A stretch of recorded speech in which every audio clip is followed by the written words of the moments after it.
বন্ধুরা, আজকে আবার একটা নতুন রেসিপি নিয়ে হাজির হয়েছি। যেটা করবো হলো পায়েস করছি।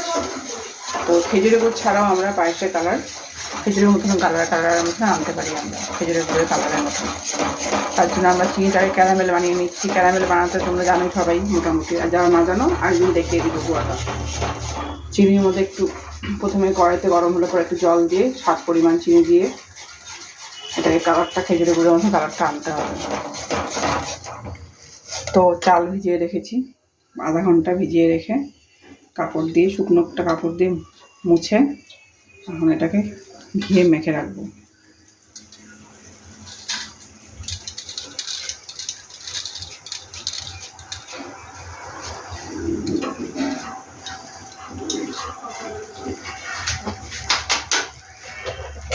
পায়েসের জন্য দুধ বসিয়ে দিয়েছি গ্যাসে। লাগছে বলতে করবো আবার।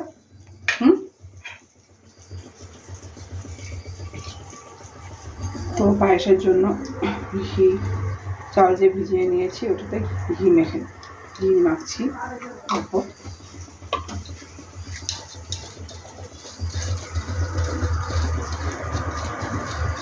তাতে পায়েসটা খুব সুস্বাদু হয়, একটু সেন্টও হয় সুন্দর।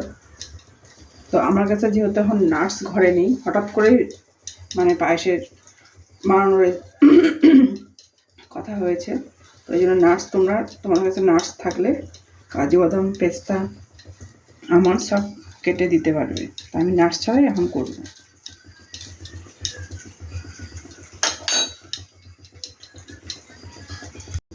দুধটা আমি জাল করে আগে রেখেছিলাম, তো চালগুলো দিয়ে দিচ্ছি।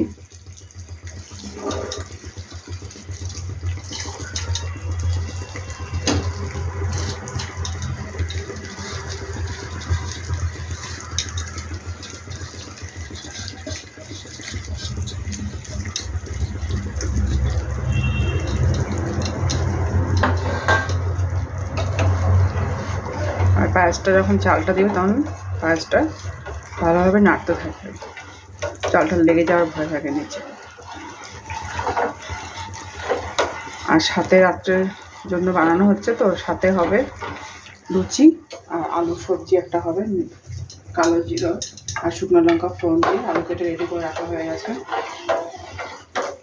আর সব কিছু বানিয়ে নিয়ে তারপরে তোমাদের সাথে আমার দেখা হচ্ছে। তাড়াতাড়ি ঘন করার জন্য একটা টিপস দেখাচ্ছি তোমাদেরকে। যখন একটু আধা সিদ্ধ হবে, একটু চাল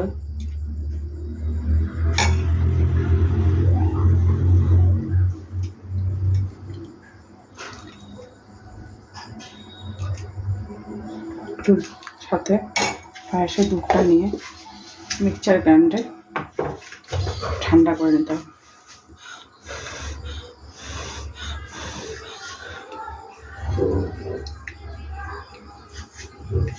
নিয়ে মিক্সচার গ্রাইন্ডে ঘুরিয়ে নেবে।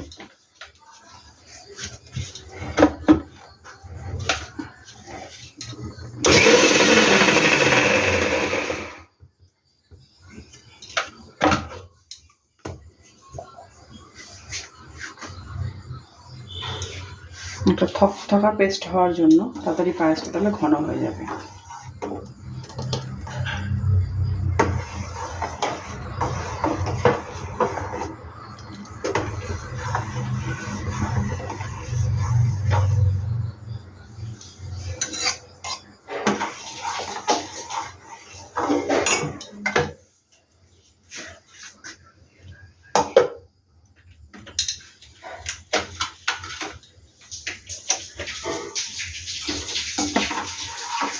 এখন একটু পরে আমি চিনির ক্যারামেলটা দিয়ে দিব। আমি কিন্তু চিনি আগে অ্যাড করিনি, এই চিনির ক্যারামেলের মধ্যে যেটুকুন চিনি দিয়েছি ওটাই আমি অ্যাড করব।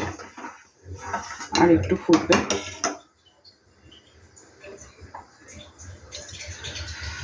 যেহেতু আধা ঘন্টা চালটা ভিজিয়ে রাখা হয়েছে, মোটামুটি চালটা ফুটে গেছে।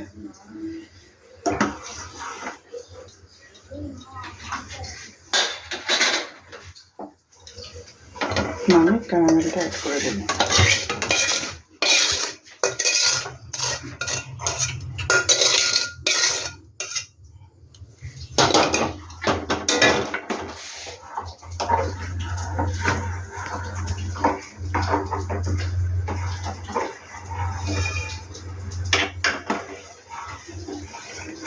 দেখো বন্ধুরা, একটা ব্রাউন ব্রাউন কালার চলে আসছে।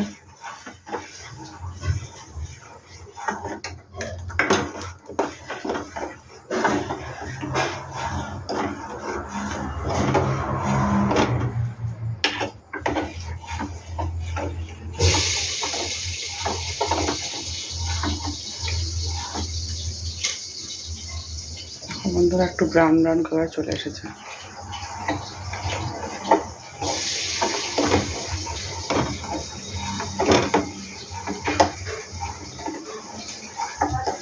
মোটামুটি প্রায় হয়ে গেছে। তো তোমরা ট্রাই করে জানিও কমেন্টে। বাড়িতে সবাই ট্রাই করে আমাকে জানিও কমেন্টে। ঠিক আছে, রাখছি।